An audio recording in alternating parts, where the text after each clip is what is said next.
The racket-tailed hummingbird is about the size of your thumb. It takes a lot of energy to look this graceful. That means it's living in a perpetual state of near starvation. In fact, its metabolism is so fast, it needs to fuel up on nectar over 1,000 times a day. It can't stop feeding for a moment. All day is a race against time.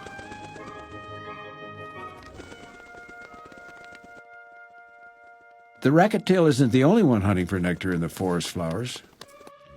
Bees are too, and they don't like to share. A single bee sting close to the bird's heart could be fatal.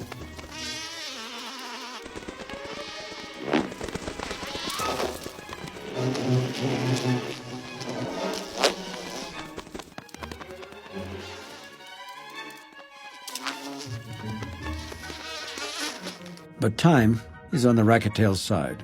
Rain is about to intervene.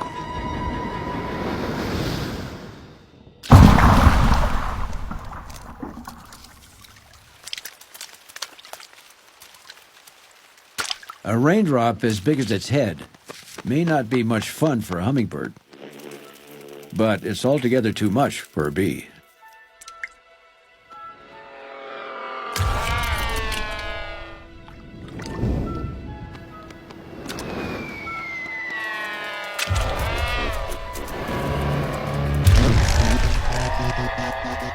The race to eat continues.